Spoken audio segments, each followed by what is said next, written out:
At 22 miles long and 1 mile wide, Loch Ness is the largest lake in the British Isles. But it's not just large, it's deep, 950 feet deep to be exact. To put that in perspective, Loch Ness contains more water than all of the lakes in England and Wales combined.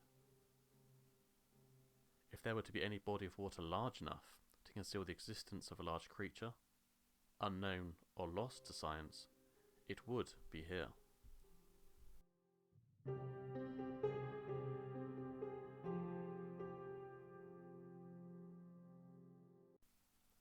The first ever recorded sighting of the creature that would come to be known as the Loch Ness Monster was on the 22nd of August 564 CE.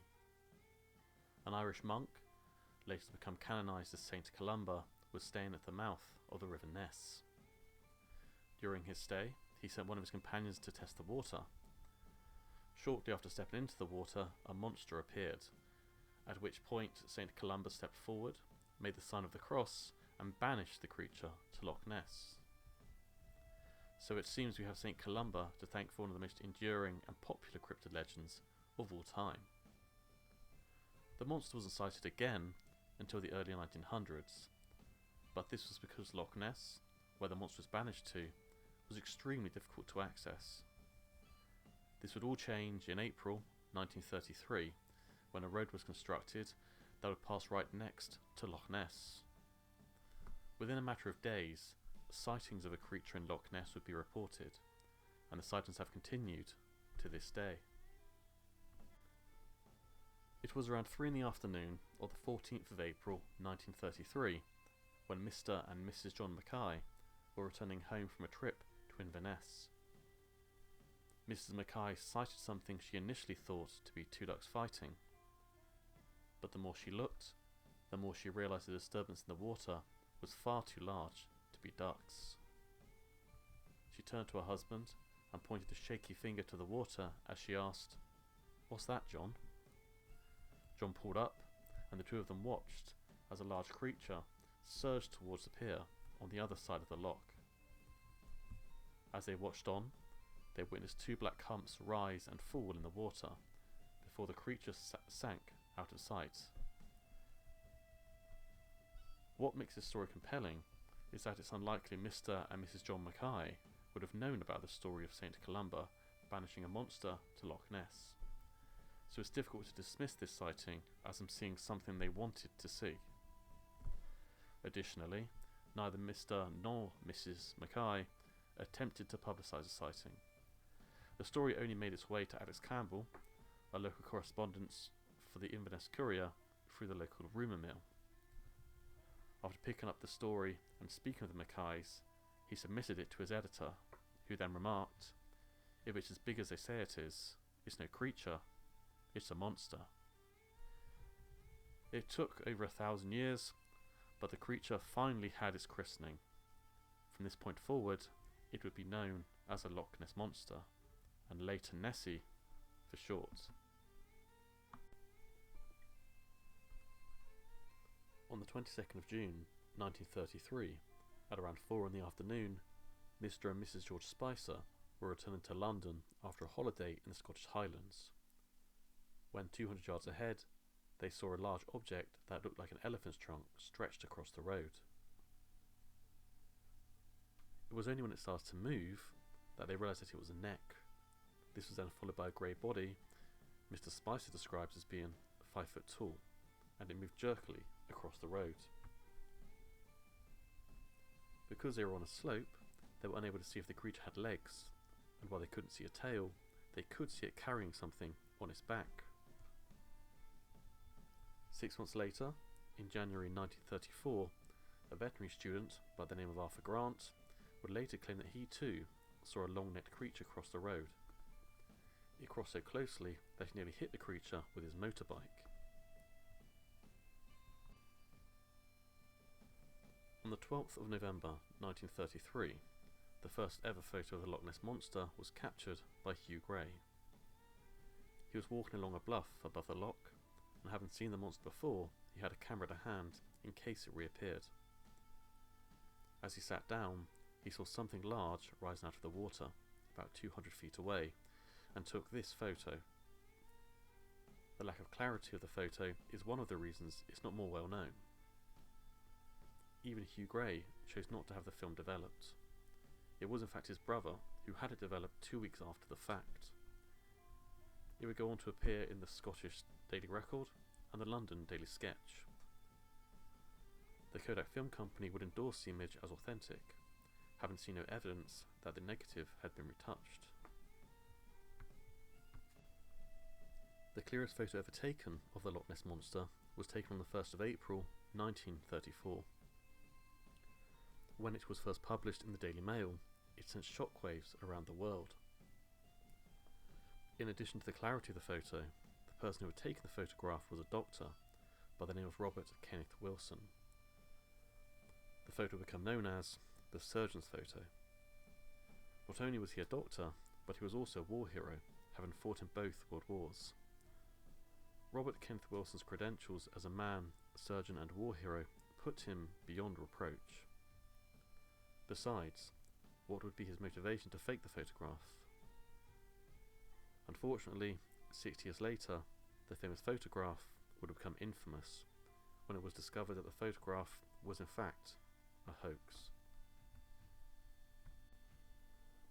In 1994, a man by the name of Christopher Sperling confessed that he, his stepfather, Marmaduke Wetherell, and Robert Kenneth Wilson conspired to create the fake photo. It would turn out that the motive behind the hoax stemmed back to where Marmaduke Wetherell, a renowned big game hunter, was employed by the Daily Mail to find the Loch Ness Monster the year before. He would present enormous tracks leading from the shore into the water. However, researchers at the Natural History Museum concluded that these were made by a dried hippo's foot, which were popular as umbrella stands in England at the time. The humiliation forced Wetherell from public view. It was no coincidence that the newspaper that had projected Wetherell's tracks, causing his humiliation, was the same newspaper chosen to fool with the photos. Wetherell correctly predicted that by using someone with the reputation of Robert Kenneth Wilson, the photos would be accepted as real, without question. Wetherell had his revenge. He had humiliated the very newspaper that had humiliated him. But the legacy of his hoax reaches far beyond his personal vendetta with the Daily Mail. No one had questioned why a photo, seemingly too good to be true, was presented on the 1st of April, otherwise known as April Fool's Day. On the 13th of July 1934, Sir Edward Mountain financed a search for the Loch Ness Monster. He paid a team of 14 men to stand around the loch from 9 AM to 6 PM every day for 5 weeks. They managed to capture 5 promising photos, the most compelling being this photo of humps in the water. Although the sightings continued, interest had started to wane, due to cynicism following the surgeon's photo, with most people starting to feel that it was a creation to increase tourism in the region. Interest was revived in November 1950, when the Daily Herald ran a story titled "The Secret of Loch Ness," in which it reported that dozens of mines had been anchored at the bottom of the loch in 1918. But when a vessel returned to retrieve them in 1922, only the anchors remained. This would indicate that something massive lurking in the loch had disturbed them. But it was this photo, captured by Lachlan Stewart on the 14th of July 1951, that really recaptured the public's imagination. When he looked out on the loch, he saw something moving so fast he initially thought it was a speedboat, but he soon realised it was far too large. He grabbed his camera and rushed to the shore and took a photo. What he captured was an image of 3 distinct humps in the water. On the 29th of July 1955, Peter McNab took this photo of something large moving by Urquhart Castle. It was a warm day and the water was calm, so when he saw movement in the water, he quickly grabbed his camera and took this photo. Interestingly, it took McNab more than 3 years to release a photo, as he feared ridicule. Thankfully he did, as it has since become one of the most iconic photos ever taken of the creature. In 1957, Constance White would release her brilliant book about the Loch Ness Monster titled More Than a Legend. The book was comprehensively researched. She interviewed all the witnesses she could find and presented a review of all the evidence collected for the existence of the monster. She presents persuasive argument that there's substance to the assertion that a large, unidentified creature lurks the murky waters of Loch Ness. Her book would go on to inspire a new generation of monster hunters to look for the Loch Ness Monster. This new generation would bring with them new and improved scientific techniques in the search for the monster, some of which would yield the best evidence ever captured. On the 23rd of April 1960, Tim Dinsdale visited Loch Ness with the hope of capturing evidence of the monster. For 5 days he saw nothing, but on his last day he saw something large moving in the loch. He put his binoculars to his eyes and he saw a hump above the water. He grabbed his camera and started to film. What he filmed is what some people claim to be the best evidence of the creature's existence.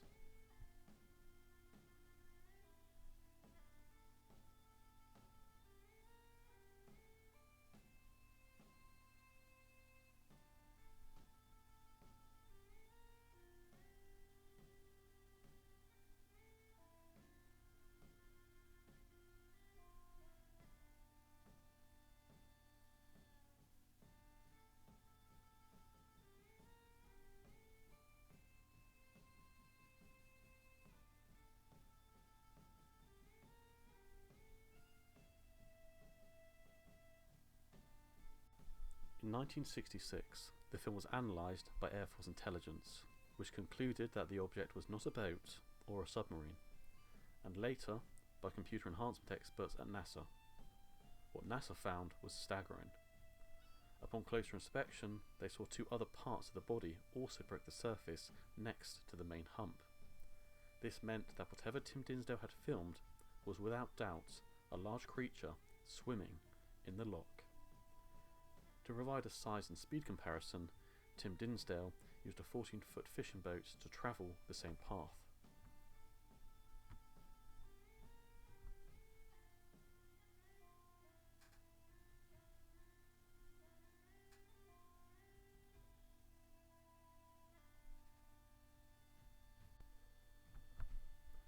I have provided a side-by-side of the 2 videos. The original is on the left, and the video of the fishing boat is on the right. The video caused a storm and reignited interest in the search for the Loch Ness Monster to unprecedented levels.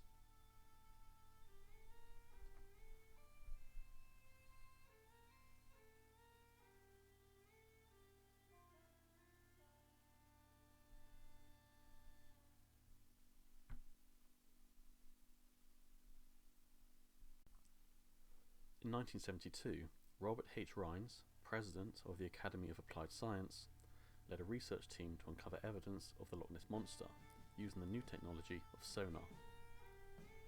Rines was a man with many considerable talents, having wrote music for more than 10 Broadway and off-Broadway shows, and being credited with the invention of high-resolution radar and sonar. His inventions would underpin the later development of ultrasound and be vital in the location of the Titanic. As the inventor of sonar, it was only appropriate that he would be the first person to capture a sonar image of the Loch Ness Monster. The images he captured would lend further credence to the existence of a large creature in Loch Ness. And in 1975, he would go one better, and capture what looked to be the head, neck and torso of a plesiosaur-like creature.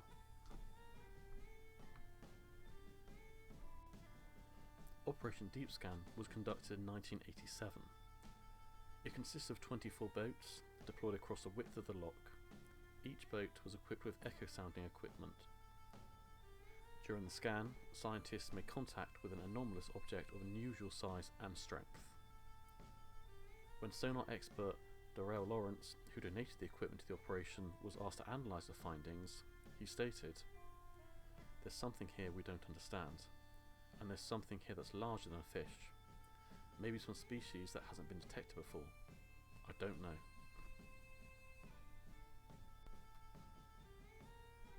On the 26th of May 2007, at 10 to 10, Gordon Holmes was sat in his car looking at the loch, when suddenly he saw a dark object moving under the water. Gordon wasn't just a tourist, but an amateur scientist who'd been visiting the loch since 2003, hoping to catch sight of the Loch Ness monster. He hastily picked up his camcorder and started recording. What he captured was a long, dark creature swimming just below the surface.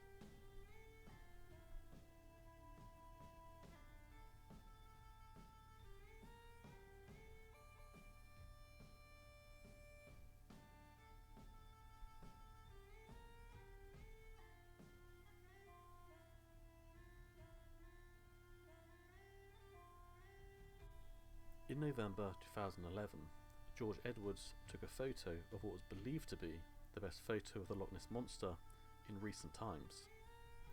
Unfortunately, it would turn out to be a hoax, when nearly 2 years later, George Edwards would admit to hoaxing the photo, having constructed the hump out of carbon fibre.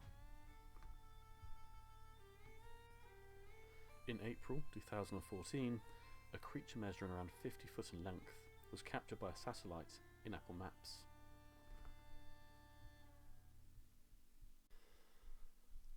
In June 2018, a research team led by Neil Gemmell conducted an eDNA survey of the loch. eDNA, which means environmental DNA, is a technique to identify DNA found in the environment from cellular material shed by organisms that has accumulated in the surrounding water, soil and air. It allows for testing without having to sample the organism itself. The results showed no DNA of any large fish or prehistoric plesiosaurs, but Neil Gemmell posited an alternative theory for the monster, stating that it was most likely a giant eel, the DNA of which was present in the sample. However, critics of the survey have pointed out that the survey also failed to detect seal DNA, and there is a confirmed population of seals living in Loch Ness. In May 2017, tourist Rob Jones captured footage of what appears to be a long-necked creature moving through the water. It was the first time in 9 months the creature had been spotted. And the following year, in September 2018, NHS consultant Deepak Ram took this photo of a large dark object that looked like a hump or a neck. He was only able to observe the creature for 30 seconds before it sank back beneath the water. In February 2019, Lisa Brennan saw a dark L-shaped object in the loch. She took this photo before it vanished back into the depths. On the 15th of June 2023, French tourist Etienne Kamel took this photo of what he estimated to be an enormous 65-foot-long object just below the surface of the water. He initially thought it could be a cloud, but when he looked up there were no clouds immediately overhead, and there were no boats on the water at the time this photograph was taken.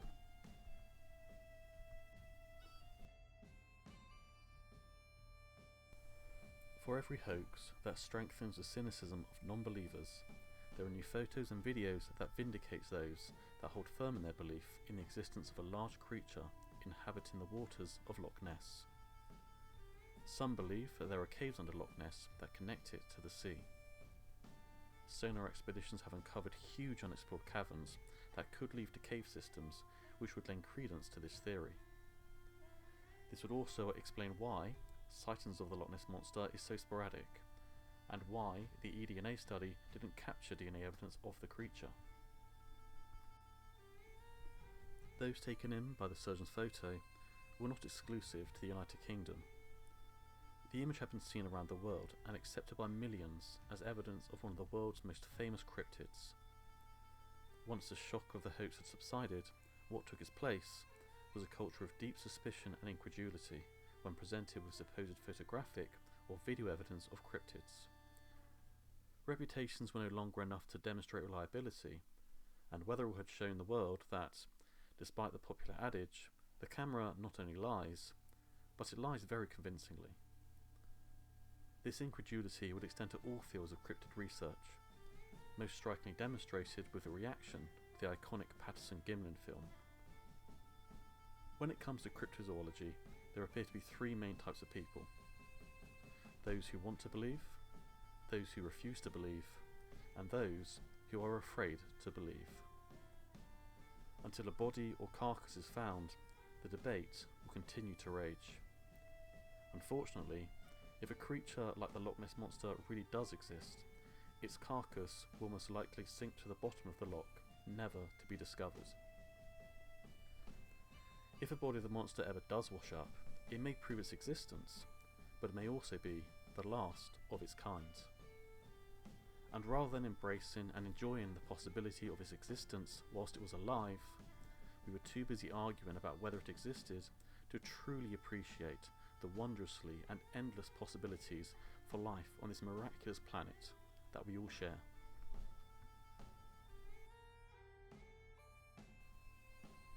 If you have any thoughts and theories about what the Loch Ness Monster is, or if it even exists, I would love to hear them. Please leave a comment below, but please be respectful of each other's opinions. If you enjoyed this video, please like, share and subscribe. It makes such a difference to small channels like these. And if you've made it this far, thank you very much for listening.